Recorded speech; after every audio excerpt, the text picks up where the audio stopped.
Chief election commissioner और election commission का इदारा वो बिल्कुल गैर जानिबदार है और हम मुकम्मल एतमाद का इजहार करते हैं। इंतहाई गलत बात है कि इलेक्शन कमीशन की क्रेडिबिलिटी पे सवाल उठाना, स्टेज पे ये मुतालबा करना कि वो रिजाइन करे, ये कोई मोटिवेटेड लग रहा है। वो इंशाल्लाह ताला मियावाली से भी लड़ेंगे, लाहौर से भी लड़ेंगे और इस्लामाबाद से भी इंशाल्लाह ताला खान साहब लड़ेंगे। नॉमिनेशन पेपर से फाइल करने से रोकना ये जमहूरी अमल नहीं है। हम अदालती तौर पर भी दिफा करेंगे और अगर किसी को गिरफ्तार कर लेंगे तो जेल से भी वो लड़ेगा इलेक्शन।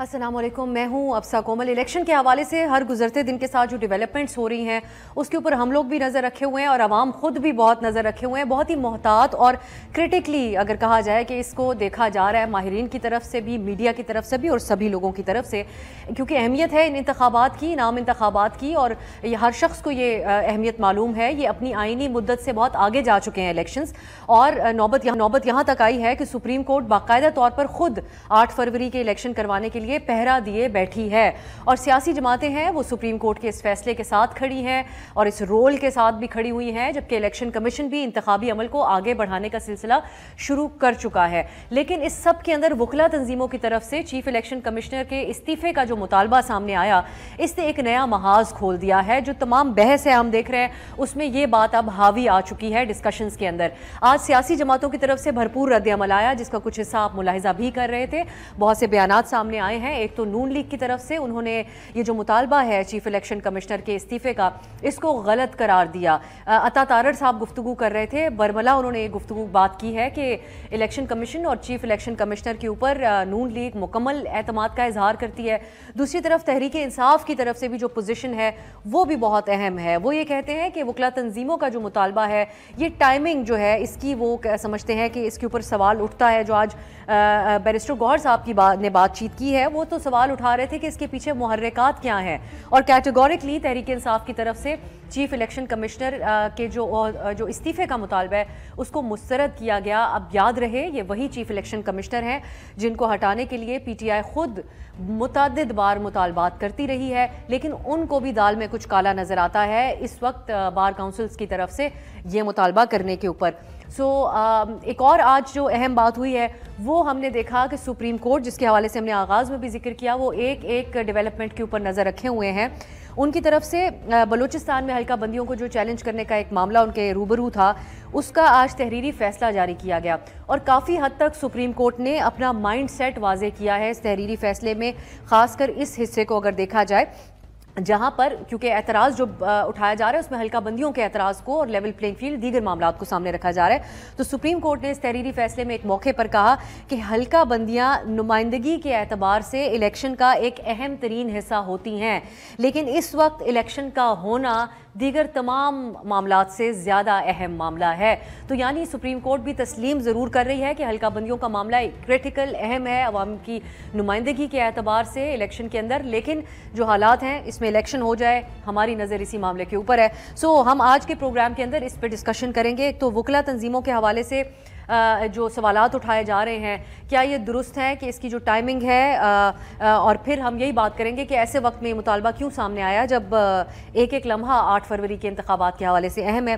दूसरी बात ये होगी कि चीफ इलेक्शन कमिश्नर के कंडक्ट के हवाले से सवालात उठाकर वकला तंजीमें क्या आला अदलिया के जज के मातहत ये इलेक्शन करवाना चाह रही हैं, क्योंकि एक और डिबेट आप लोग जानते हैं आरोस के हवाले से थी जिसमें ये कहा जा रहा था कि जुडिशरी से अमला क्यों नहीं लिया गया। तो इसमें बेसिकली माइंडसेट क्या है तंजीमों का।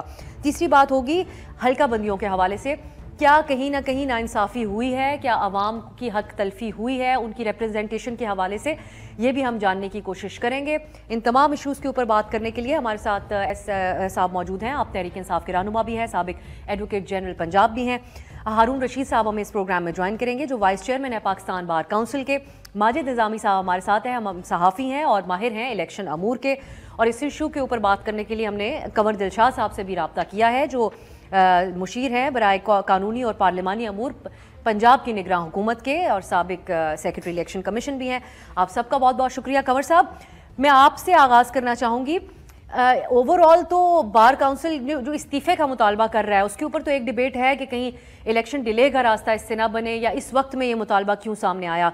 लेकिन जिन बेसिस के ऊपर वो लेवल प्लेइंग फील्ड और हल्का बंदियों के हवाले से बात कर रहे हैं, इस पे तो सियासी जमातें भी एतराज़ उठा चुकी हैं अक्रॉस द बोर्ड। हमने देखा साद रफीक साहब ने भी कहा, अली मोहम्मद खान साहब ने भी कहा, और दीगर MQM के भी सिंध के हवाले से बहुत एतराज़ात हैं।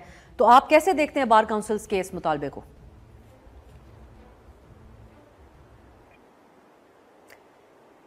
कमर दिल शाह साहब, आप सुन पा रहे हैं? आवाज आ रही है जनाब? जी सर, इस एतबार से कंसर्न्स दुरुस्त हैं बार काउंसिल्स के? करें, मैं इंतजार कर रहा हूँ आपका। जी सर, मैं आपसे हम जानना ये चाह रही हूँ कि आपके ख्याल में कंवर साहब, ये हल्का बंदियों के एतबार से कंसर्न्स दुरुस्त हैं ये बार काउंसिल्स के? ये बिल्कुल जो है बिल्कुल हकायक की तरफ है। बार काउंसिल को एहसास होना चाहिए, बड़े मुकला हैं, बड़े काबिल एहतराम मुकला है कि जब सुप्रीम कोर्ट ऑफ पाकिस्तान ने इलेक्शन कमीशन पाकिस्तान के हाथ में गजट नोटिफिकेशन की तौसीक कर दी, तो अब ये फैसला सुप्रीम कोर्ट ऑफ पाकिस्तान का है, इलेक्शन कमीशन का नहीं रहा।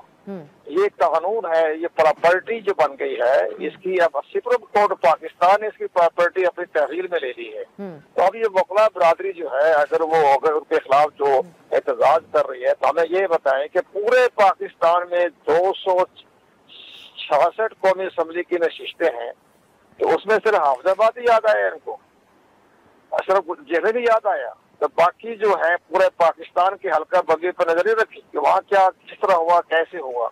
हाफिजाबाद और जेलम की तरफ निगाह क्यों गई? और तीसरी बड़ी अहम बात यह है कि इसके पीछे एक बड़ा है मामला। इलेक्शन कमीशन पाकिस्तान को चाहिए था, तो उनको तर्जमान को चाहिए था कि इसके अंदरूनी तौर पर जो इसके हुए हैं, कैसे आया, किस तरह आया, उसको वो बता देना चाहिए था कौम को। इसके पीछे ये मामला है, जब खामोशी की। कंवर साहब, वैसे एक वजाहत तो उनकी तरफ से आई जेलम की हद तक, या जो चीफ इलेक्शन कमिश्नर पे एतराज था, अंदरूनी मामला दूसरा क्या है? कुछ बातें ज़राए के मुताबिक एहसन भुवन साहब के हवाले से भी हो रही हैं, आपका इशारा उस तरफ तो नहीं है? मेरा सवाल ये कि 266 कौमी असेंबली के नशिस्तों में इन्हें हाफिजाबाद याद आया। अब ये पता करें ना, ये आप एहसन भुवन साहब की जो एक दरख्वास्त थी सीट बढ़ाने के हवाले से, इलेक्शन इस्लामाबाद हाई कोर्ट भी वो गए। कंवर साहब, आप बहुत खुलकर बात करते हैं, आपका इशारा उस तरफ है?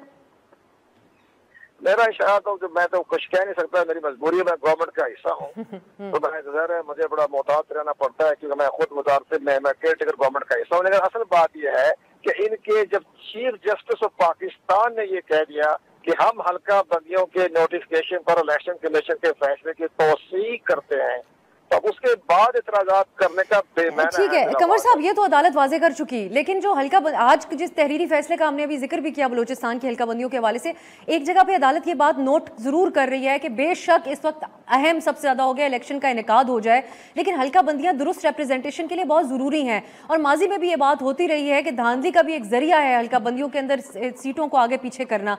आप नहीं समझते कि चीफ इलेक्शन कमिश्नर को इस बात की, इलेक्शन कमीशन को इस चीज के ऊपर गौर करना चाहिए था दुरुस्त नुमाइंदगी के हवाले से? नहीं, किस गौर करना, 1 महीने तक गौर करते रहे ना। 1 महीने के बाद इनकी जितनी भी पिटीशनें आई, उन्होंने एक एक पिटीशन का जो था खुद फुल बेंच 5 रुकनी बेंच में बैठ के फैसला किया। एक एक लम्हे पे देखा, उनको वेबसाइट पे दिखाया, उनको नक्शे दिखाए।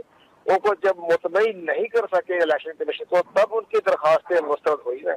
वो तो उनको पूरा मौका दिया इनको। एक और बड़ी बात यह है कि जो सियासी जमातें होती है, इनके लिए हल्का बंदी जिंदगी और मौत का खेल होता है, क्योंकि कहीं काउंसिल की जो एक यूनियन काउंसिल का दूसरी यूनियन काउंसिल जो है उसमें हल्का बंदी में चले जाए, उनका सारा सेटअप जो है वो खत्म हो जाता है। तो उनके तहफ़्फ़ुज़ात जो है वो अपने इलेक्शन के मामले में ये किसी हद तक दुरुस्ती होते हैं, लेकिन उन्होंने कानून भी देखना होता है, हल्का बंदी भी करनी होती है।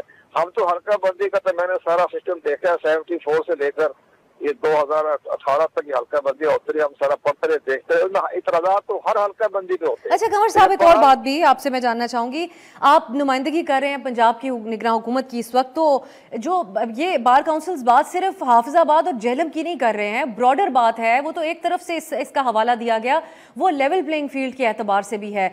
पंजाब में बहुत सारे शिकवे सामने आ रहे हैं PTI से मुंसलिक लोगों के, जिनमें वकला भी शामिल हैं। आज हमने देखा खुशाब बार एसोसिएशन की तरफ से भी हड़ताल दी गई थी, हड़ताल थी कि वकला के घरों पे छापे हैं मारे जा रहे हैं। मियाँ वाली बार एसोसिएशन इलेक्शन की तरफ से भी कहा जा रहा है पीटीआई से मुंसलिक वकला जो है उनके कागजात नामजदगी जो है उनसे छीनने की कोशिश की, क्यों इंश्योर नहीं किया जा रहा ये इलेक्शन कमीशन पंजाब की तरफ से या जो इंतजामिया उसकी तरफ से कि इनको बराबरी का मौका मिले? देखिए जी, इलेक्शन कमीशन ऑफ पाकिस्तान ही सारे इंतखाबात कराने का आईनी और कानूनी तौर पर जिम्मेदार है। अब जहाँ जैसे आपने कहा ये लेवल प्लेइंग फील्ड के तहत तमाम सियासी जमातों को उनके कागजात नामजदगी दाखिल करते लिखिए उनको मुकम्मल तहफ़्फ़ुज़ दिया जाना चाहिए, और ऐसे मौके पर जब वो कागजात नामजदगी जमा कर रहे हैं तो ये दुरुस्त नहीं है। ये इस वक्त पंजाब गवर्नमेंट तो नहीं आ रही, बहरहाल जैसे भी मामला होता है वो देख रहे हैं। लेकिन एक बड़ी बात मैं आपकी वसातत से कहूँगा कि जनाब जहाँ इनके साथ इस तरह से मामला हो रहा है तो इनको फौरी तौर पर इलेक्शन कमीशन ऑफ पाकिस्तान में जो है कहेंगे जरा हमारा यहाँ पोलिंग स्टेशन हमारी कागजात नामजदगी दाखिल करने में रिकॉर्ड पैदा हो रही है। ये 2008 की मैं बात बताता हूँ, जब एतजाज अहसन को गिरफ्तार किया गया तो चीफ इलेक्शन कमीशनर काजी फारूक साहब ने हुक्म जारी कर दिया था कि जिनके कागजात नामजदगी जमा हो रहे हैं उन्हें गिरफ्तार न किया जाए। ये परवेज मुशर्रफ के दौर की बात कर रहा हूँ, उन्होंने हुक्म जारी कर दिया था। अब एतजाज अहसन ने शुक्रिया अदा किया, उनको बाकायदा तहफ़्फ़ुज़ देकर इलेक्शन कमीशन ने उनके कागजात नामजदगी वसूल किए। तो ये इलेक्शन कमीशन के फ़राइज़ में शामिल है, फ़राइज़ में शामिल है, लेकिन शिकवा ये है कि वो पूरा नहीं कर रहे इन फ़राइज़ को। कंवर साहब आपका बहुत शुक्रिया। हारून साहब भी हमें ज्वाइन कर चुके हैं, सर आपको बाकायदा वेलकम। हारून रशीद साहब, जो कल बातें हुई इन 3-4 प्रेस रिलीज़ में जो हमने देखी हैं, आज हम देख रहे हैं कि सियासी जमातें हत्ता के पीटीआई जिनका तो ये शिकवा है कि हमें कोई फील्ड ही नहीं मिल रही, लेवल प्लेइंग फील्ड तो एक अलग बात है, वो भी मुकम्मल एतमाद का इजहार कर रहे हैं चीफ इलेक्शन कमिश्नर के ऊपर। वो कहते हैं सबसे अहम मामला है इलेक्शन हो जाए।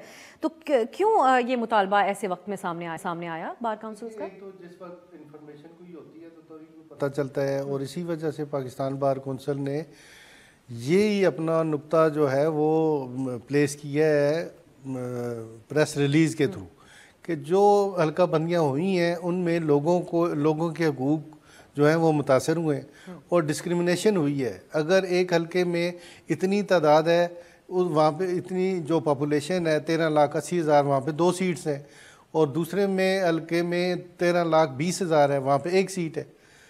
गुजरांवाला में पॉपुलेशन कम है, सीट्स 3 है, और इसी तरह हरीपुर है, उसकी पॉपुलेशन है 14 लाख, सीट 1 है। तो ये मैं कहता हूँ कि जो इलेक्शन जब भी हो जाते हैं तो इलेक्शन कमीशन का काम ये होता है, अगर फेयरली काम किए जाएँ तो जो भी हल्का बंदियाँ हो वहाँ पे पॉपुलेशन की बेस पे वहाँ पे राइट दिया जाए और वहाँ पे सीट्स की एलोकेशन होनी चाहिए। यहाँ सुप्रीम कोर्ट की तरफ से जब वाजे एक बात कह दी गई है तो ये फिर कहीं ना कहीं नहीं, हमने ये एतराज नहीं किया, हमने सिर्फ ऑब्जेक्शन ये किया है कि आइंदा कम अज़ कम इन मामलात में, अब तो सुप्रीम कोर्ट ने ऑर्डर कर दिया है 8 फरवरी को इलेक्शन होने ही है, उस पर भी हमें एतराज़ नहीं है, और ना ही अदरवाइज हम ये चाहते हैं एक तो इलेक्शन अब चूँकि हो रहे हैं एक फेयर हो, और दूसरा जब सुप्रीम कोर्ट ने ये ऑर्डर कर दिया है कि इलेक्शन के बाद जितने भी एतराज़ात होंगे वो उनको कंसिडर करेंगे, तो इसलिए हम सुप्रीम कोर्ट में भी जाएंगे। लेकिन ये नुक्ता नज़र अभी हमने पेश कर दिया है, तो बाद में जो भी हमें लीगल रेमेडी होगी वो हासिल करें। अहमद अवैस साहब की तरफ जाती हूँ। अहमद अवैस साहब, इसको जो शक की नज़र से देखा जा रहा है, अब इसकी तरफ आते हैं। आज बैरिस्टर गौहर साहब ने कहा कि मुहर्रिकात कुछ और ही लग रहे हैं इस मुतालबे के पीछे, सो क्या शकूक हैं इस हवाले से अहमद अवैस साहब? बिस्मिल्लाहिर्रहमानिर्रहीम। देखिए, शकूक और शुबहात जो हैं वो बड़े जायज़ हैं। इस एतबार से आप देखें कि ये इलेक्शन का सिलसिला जो है पिछले, बल्कि ये 2023 का जनवरी से आप ऑनवर्ड चलते चले आइए, और इलेक्शन कमीशन को और चीफ इलेक्शन कमीशन के किरदार को सामने रखिए, तो इससे घनाना उनका फेल जो था, जब वो सुप्रीम कोर्ट में जब उनको कहा जा रहा था कि आप इलेक्शन की डेट दें, तो वो कभी कहते थे कि हमारे पास फंड नहीं है, कभी कहते थे कि जी हल्का बंदियाँ नहीं हैं, कभी कहते थे कि जी हम तैयार नहीं हैं अभी, कभी कहते थे कि जी हमें सिक्योरिटी प्रोवाइड नहीं होगी। तो हर तरीके से हर हीले बहाना उन्होंने किया कि इलेक्शन को डिले करने के लिए कोई ना कोई प्रोसेस करें।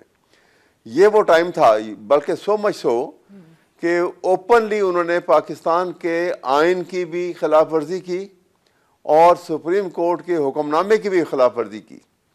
ये टाइम था कि उस वक़्त अगर, क्योंकि लीगल फर्टर्निटी जो है, पाकिस्तान बार काउंसिल हो या बार एसोसिएशंस हों और प्रोविंशियल बार काउंसिल्स हों, ये कोई पॉलिटिकल पार्टी नहीं है, लेकिन जहाँ पर आइन और अदलिया की बात आ जाएगी तो फिर ये रेड लाइन है इनके लिए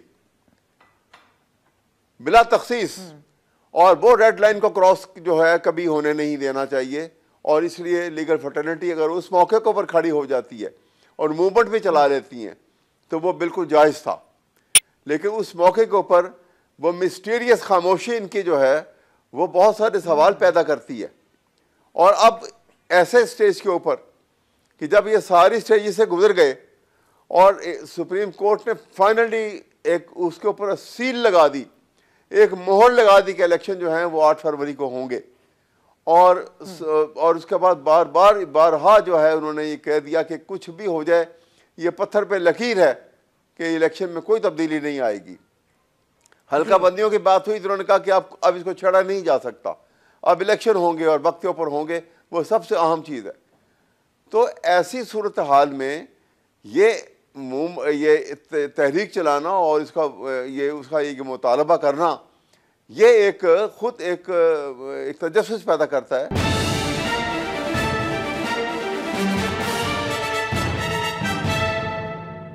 निज़ामी साहब, आप कुछ बताइएगा कि फिर अचीव क्या मकसद करना चाहेंगे? अगर कोई और मुहर्रिकात हैं इसके पीछे, ये गुड इंटेंशन की बेसिस के ऊपर ये बात की जा रही है, या जिस तरह फिर अहमद अवैस साहब बात करें कि जब पहले ये मसाइल थे और बिलखुसूस पीटीआई को अगर एक एग्जाम्पल देकर पीटीआई के साथ जो उनके तहफ़्फ़ुज़ात हैं, उनके साथ जो सलूक पेश आ रहा है उस हवाले से बात की जाती तो समझ आती, या टाइमिंग में कुछ दाल में काला नज़र आता है? आप कैसे देखते हैं ये जो बार एसोसिएशन का मुतालबा है इसको?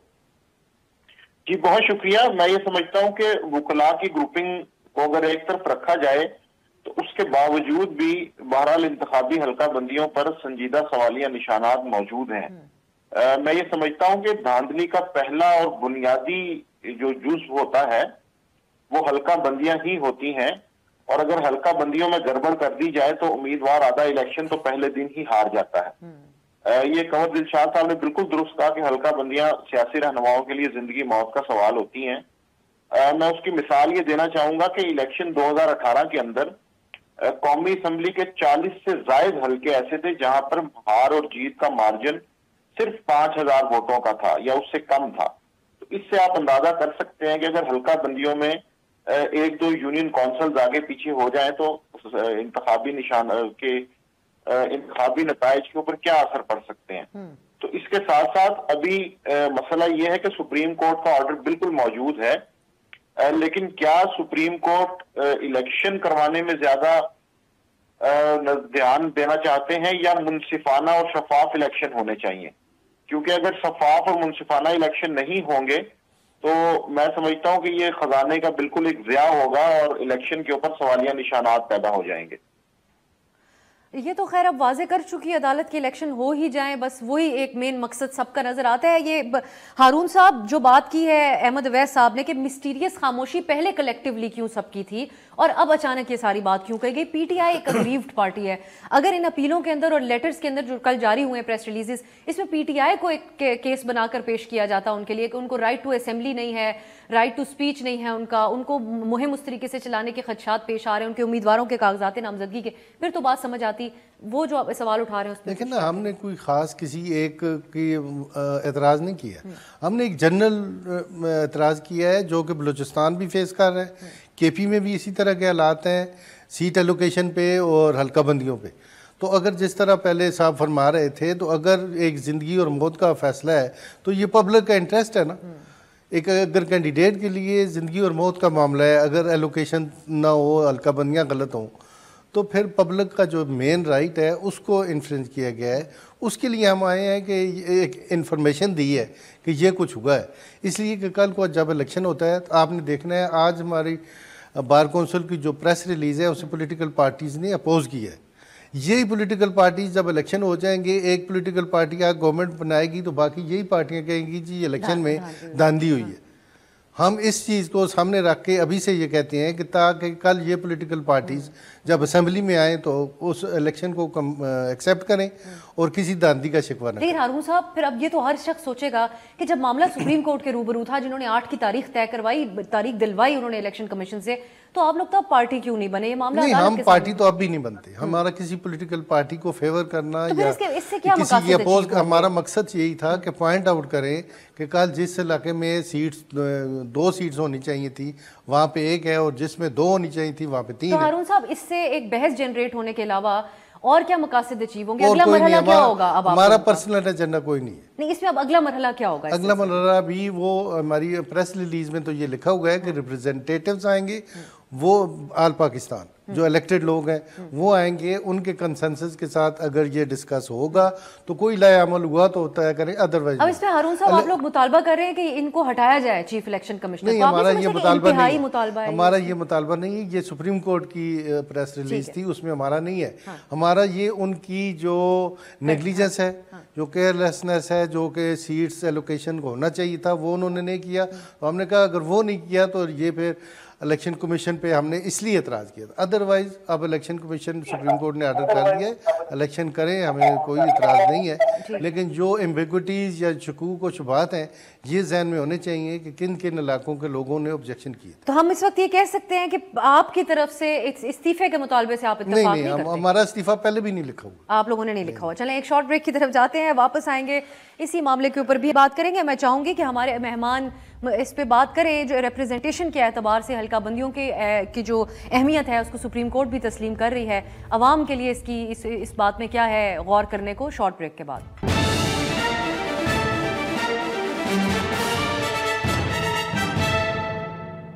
ब्रेक के बाद खुश आमदीद। हम बात कर रहे हैं इलेक्शंस के हवाले से। अब ज़रा अहमद अवैस साहब, मैं आपसे जानना चाहूँगी कि वकला भी क्योंकि अब उम्मीदवार हैं पीटीआई के, क्या मुश्किलात हैं रहनुमाओं के एतबार से? तो हमने देखा जो पीटीआई से मुंसलिक हैं उनके पॉलिटिकली जो चैलेंजेस उनके लिए रहे, किसी को पार्टी छोड़ी, किसी ने सियासत से अलविदा सियासत को कहा, लेकिन यहाँ पर इत्तलात हैं कि कागजात नामजदगी के हवाले से बहुत मुश्किलात पेश आ रही हैं। इस हवाले से आप क्या कह सकते हैं, क्या बता सकते हैं? इस वक्त हर किस्म की मुश्किलात का से दोचार हैं पीटीआई के जो कैंडिडेट हैं, वर्कर्स हैं, लीडरशिप है, और इतना ब्लेटेंटली, इतना ओपन उनके ख़िलाफ़ ये कार्रवाई की जा रही है।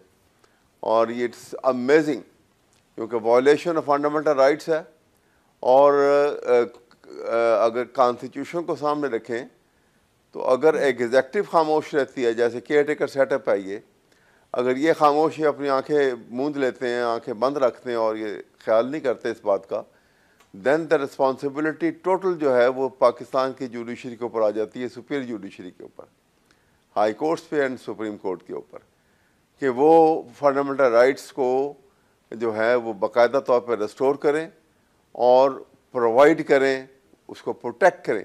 क्योंकि हर जज ने, चाहे वो चीफ जस्टिस है या वो जज हाई कोर्ट और सुप्रीम कोर्ट है, उसने ये ओथ में, ये ख़ास तौर पे ये सेंटेंस उसके ओथ में शामिल है कि I will preserve, protect and defend the constitution of Pakistan. तो पाकिस्तान के कॉन्स्टिट्यूशन को प्रोटेक्ट करने के लिए, डिफेंड करने के लिए या प्रिजर्व करने के लिए फंडामेंटल राइट्स को प्रोवाइड करना, उनको कॉमन मैन की रसाई वहाँ तक होना, उसको बाकायदा तौर पर प्रोटेक्ट करके प्रोवाइड करना, ये उनकी जिम्मेदारी है।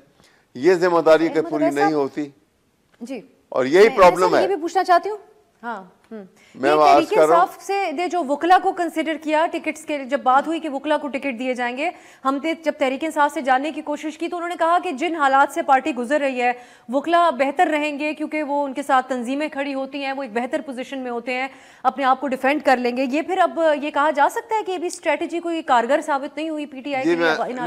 नहीं, कारगर की नहीं, सवाल ये है कि देखिए ना, वकला को टिकट देने के बावजूद यह हाल है, और अगर वकला को भी टिकट ना दिया जाता तो यहाँ से किस कदर अबतरी होती, और भी ज़्यादा। सवाल ये है कि वकील हो या किसी और मकतब फ़िक्र से ताल्लुक़ हो, जब वो इलेक्शन के प्रोसेस में आ गया तो वो एक पॉलिटिकल फील्ड है। अब वकला जो हैं वो क्योंकि उनके अपनी बिकॉज ऑफ लीगल एजुकेशन, कानून का उनका जो है वो प्रैक्टिस करते हैं, तो वो ज़्यादा अच्छी तरह से अंडरस्टैंड करते हैं, समझते हैं सियासत के मामलात को, और रियासत के अंदर क्या किरदार है आइन का, क्या किरदार है रूल ऑफ लॉ का, और किस तरह से आप उसको प्रोटेक्ट कर सकते हैं। ये इसका ज़्यादा अदराक जो है वो वकला को होता है। इस वजह से ये फैसला किया गया कि वकला को अगर वो इंक्लाइंड हैं तो ज़्यादा से ज़्यादा उनको हम चांस देंगे कि वो आएँ और पार्लियामेंट में उनको अगर मौका मिले तो वो ज़्यादा अच्छे तरीके से कानून साजी का काम भी करेंगे और वो बाय टेम्परामेंट डिसिप्लिन होते हैं। ये बुनियादी तौर पे ये जी मैं निज़ामी साहब की तरफ जाऊंगी। सर मैं निज़ामी साहब, ये एक तो फिर भी बैरिस्टर साहब ये कह रहे थे पीटीआई के चेयरमैन के फिर भी उनको ये खदशा है कि फिर आज़ाद लड़ेंगे, अगर ये हालात रहे और आज़ाद लड़ेंगे तो हॉर्स ट्रेडिंग का खदशा होगा, तो ट्रस्ट नहीं किया जा सकता। हाँ, माजी में इलेक्टेबल्स के साथ जाने में उनको के कोई रिग्रेट किया था उस वक्त खान साहब ने, या अब बैरिस्टर गौहर साहब जब कहते हैं कि उधर भी हॉर्स ट्रेडिंग हो सकती है, तो ये डिपेंड नहीं कर, ये शख्सियात के एतबार से नहीं है। दूसरा मैं आपसे ये जानना चाहूँगी, ये आप तस्दीक कर सकते हैं पंजाब की हद तक पीटीआई के उम्मीदवारों के साथ इस सलूक की जिसका जिक्र अहमद अवैस साहब भी कर रहे हैं, और हमने इन जो बार काउंसिल्स की तरफ से जो एलामिया जारी किए गए इन वकला के हक में? जी बिल्कुल, कई वाकयात ऐसे रिपोर्ट हुए हैं और उनको चेक भी किया गया है और वो बातें दुरुस्त हैं। पंजाब के कई शहरों में ये चीज़ देखने में आ रही है कि वहाँ पर ख़ुसूसन पंजाब पुलिस इसमें इन्वॉल्व है और उनकी तरफ से बाकायदा उन लोगों को मार्क किया गया है कि कौन कौन से लोग हैं जो कागजात नामजदगी लेके जा रहे हैं।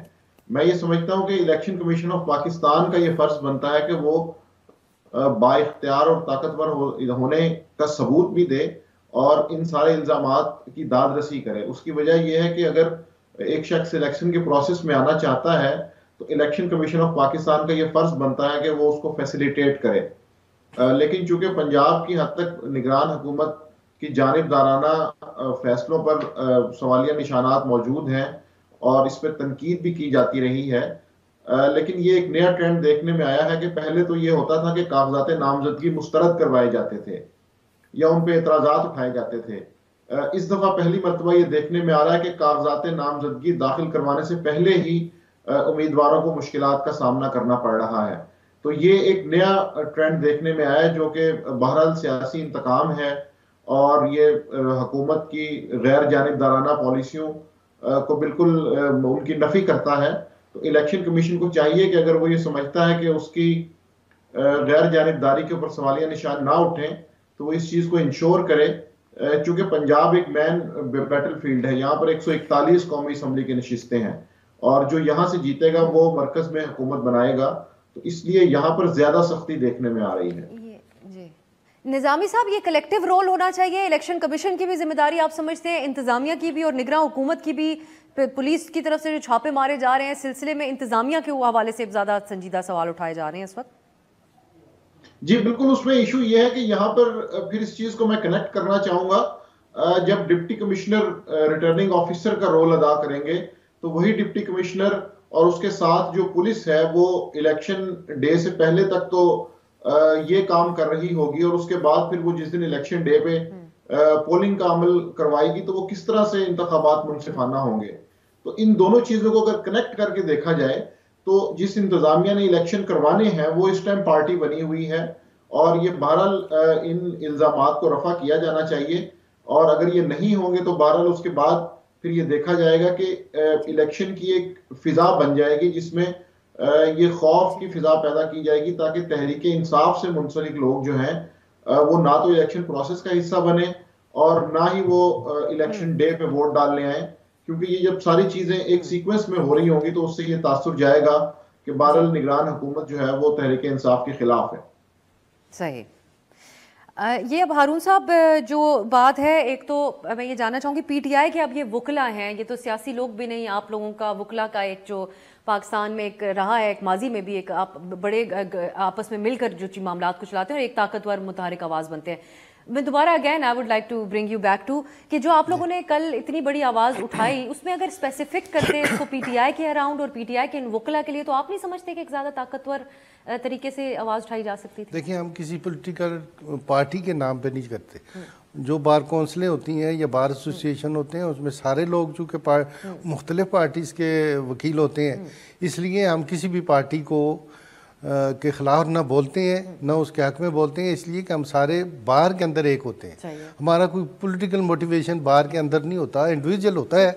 मसलन मेरा अगर किसी पार्टी से तल्लक है तो मेरे दोस्त बाकी पार्टियों से हैं, लेकिन हम बाहर के अंदर एक होते हैं। बाहर फील्ड में जाके पॉलिटिकल पार्टी के साथ होते हैं। तो इसलिए जिस तरह ये एतराज़ात फरमा रहे हैं कि जिस तरह लोगों को मना किया जा रहा है, गवर्नमेंट पे इल्ज़ामात लगा रहे हैं, या DRO जो इलेक्शन करवाएंगे वो एडमिनिस्ट्रेशन से तल्लक है, तो इन सारी बातों की सुप्रीम कोर्ट ने नफ़ी कर दी है। उन्होंने ये इनकी पिटीशन खारिज हुई है।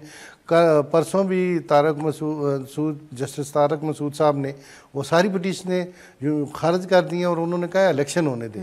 तो जब सुप्रीम कोर्ट कहेगी तो हम तो उसे ही मानेंगे। अगर इनको एतराज़ है कि इनको मना किया जा रहा है तो उसके लिए हाई कोर्ट मौजूद है।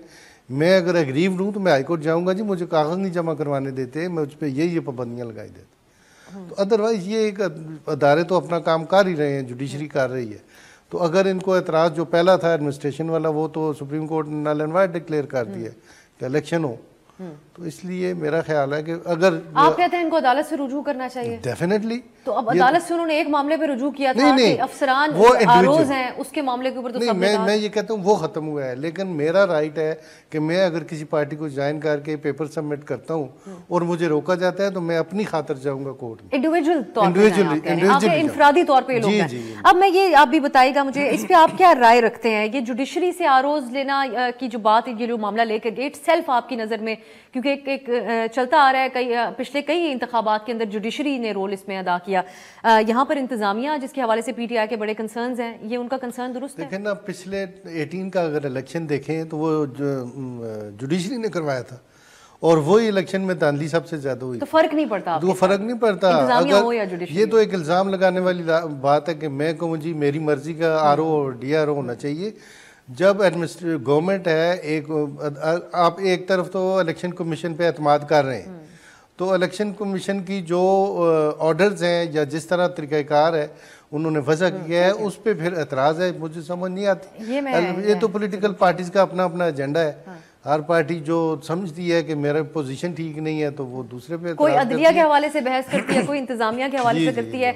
मैं अहमद अवैस साहब, ये जो आप लोगों की अब मामला तो चलें अदालत की तरफ से इसको ख़त्म कर दिया गया, लेकिन ऑब्वियसली PTI के दिल में ये बात तो अभी तक मौजूद है कि इंतजामिया का हमारे साथ रवैया पंजाब में बिलखुसूस ठीक नहीं है। तो अब ये बात जो इस पर हारून साहब का भी यही तबसरा है कि ख्वाहिशात तो पूरी नहीं हो सकती, हर कोई चाहता है मर्जी के आरोज हों, सो फर्क नहीं पड़ता।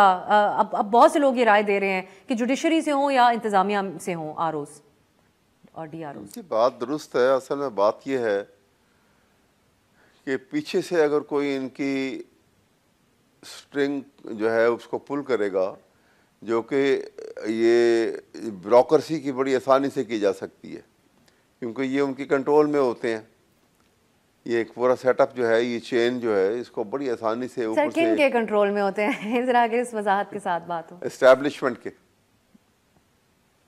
एस्टैब्लिशमेंट बड़ी आसानी से अपना असर रसूख इसके ऊपर इस्तेमाल करती है और वो जैसे चाहे इनको इस्तेमाल कर लेते हैं।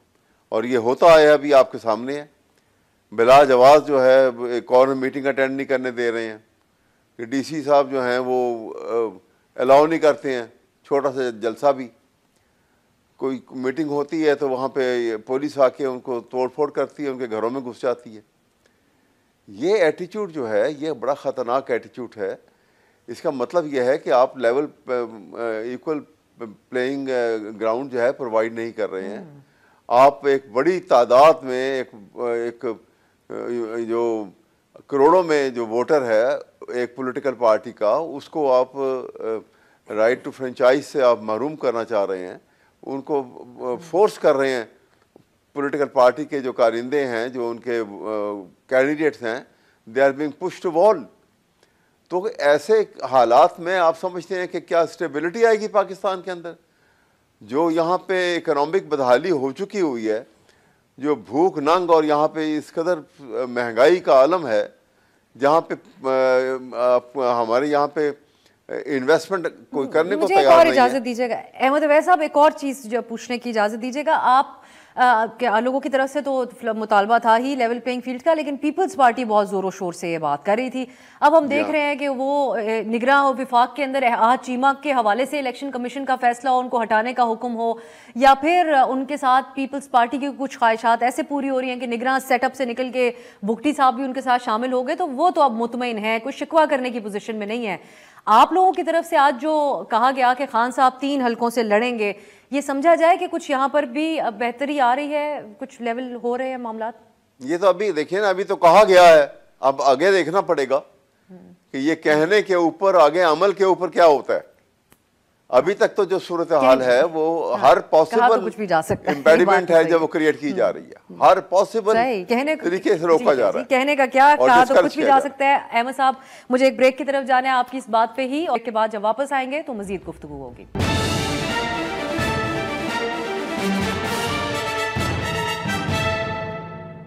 ब्रेक के बाद खुश आमदीद। माजिद निज़ामी साहब, अब जो इलेक्शन की तरफ हम बढ़ रहे हैं तो सियासी जोड़ तोड़ की भी बातें मैं आपसे ज़रूर इस पे तबसरा चाहूँगी।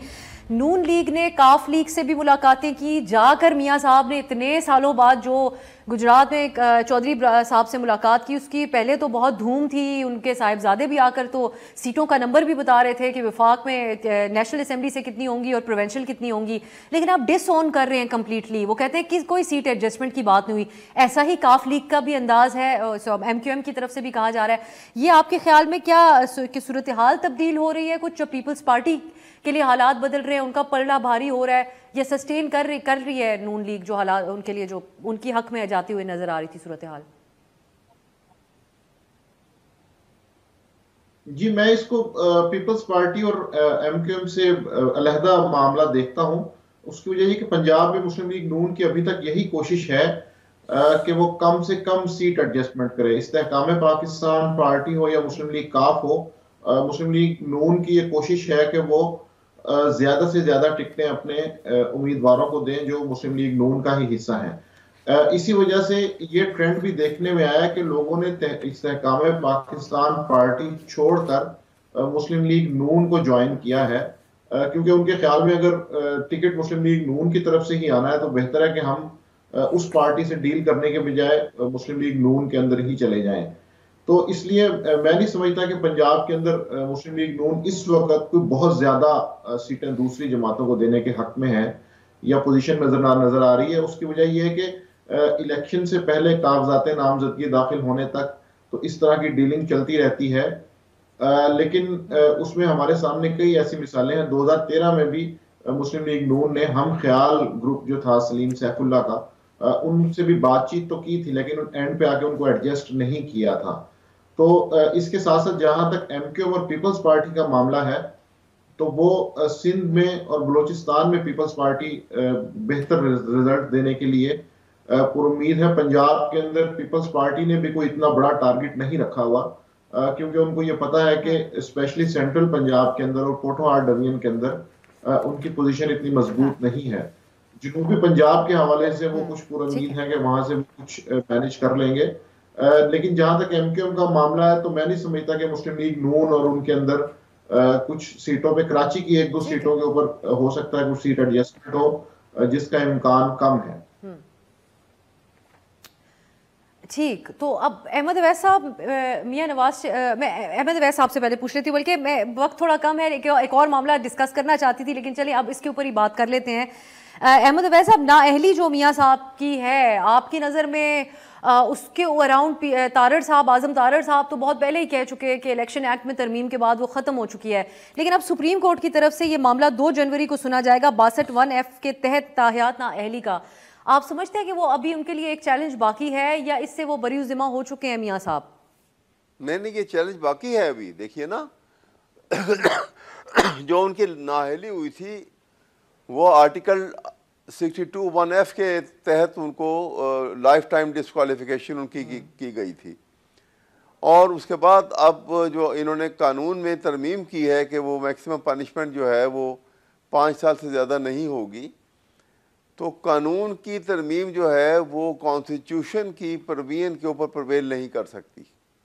ये एक मूड पॉइंट होगा। अब ये 7 रुकनी बेंच बना है और मेरे ख्याल में बड़ी डिटेल डिस्कशन इसके ऊपर होगी और आर्ग्यूमेंट्स आएंगी इसके ऊपर कि आर्टिकल 62(1)(f) जो है ना, उसमें मुद्दत कोई नहीं दी हुई, और सुप्रीम कोर्ट ने ये अपने तौर के ऊपर बहुत सारी जजमेंट में, नॉट ओनली के मियाँ साहब के केस के अंदर, इससे पहले बहुत सारे फैसले आए हैं जिसमें उन्होंने लाइफ टाइम डिस्क्वालिफिकेशन की है इसी बुनियाद के ऊपर, क्योंकि इसमें मुद्दत दी नहीं हुई है।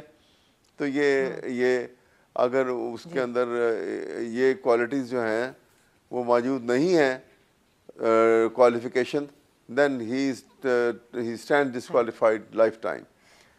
तो इसलिए हारून साहब से जी अगर आपकी इजाज़त दें मैं उनको क्विकली, हारून साहब आपकी नज़र में ये मामला तय होगा अब सुप्रीम कोर्ट के अंदर ही मियाँ साहब की डिस्क्वालिफिकेशन का, या जो PMLN कहती है वो एक खाम ख्याली है उनकी कि नहीं वो तो है ही नहीं डिस्क्वालिफाइड इस टाइम? नहीं, देखना अगर असेंबली ने एक अमेंडमेंट कर दी है तो वो असेंबली अभी तक वो अमेंडमेंट कायम है, उसमें कोई वो सेटिस्फाइड नहीं हुई सुप्रीम कोर्ट से या अदरवाइज। सुप्रीम कोर्ट का ही ऑर्डर है कि फैसल वाडा के इसमें उन्होंने 5 साल कर दी थी, उनकी जो नायली थी वो भी ज़्यादा थी तो वो कम कर दी थी, तो इसलिए एग्जाम्पल तो मौजूद हैं। अब जो भी फैसला करना है सुप्रीम कोर्ट ने करना है। बाकी केसेस में चूँकि मियाँ नवाज शरीफ साहब बरी हो चुके हैं, उनके खिलाफ अदरवाइज एलिगेशन, जिन एलिगेशन पे डिस्क्वालीफाई किया गया था वो एलिगेशन है ही नहीं है, वो एक इनोसेंटली बरी हो गए हैं। तो मेरे ख्याल में ये भी ख़त्म है, ये भी अब सुप्रीम कोर्ट कंसिडर करके देखेगी कि वो केस जो है वेलाफाइडी बेस्ड थे, जो सब में बरी हो चुके हैं। जो भी शख्स बरी होता है वो ऑनरेबली बरी होता है, उसके खिलाफ इसका मतलब है कोई एलिगेशन नहीं साबित हुई।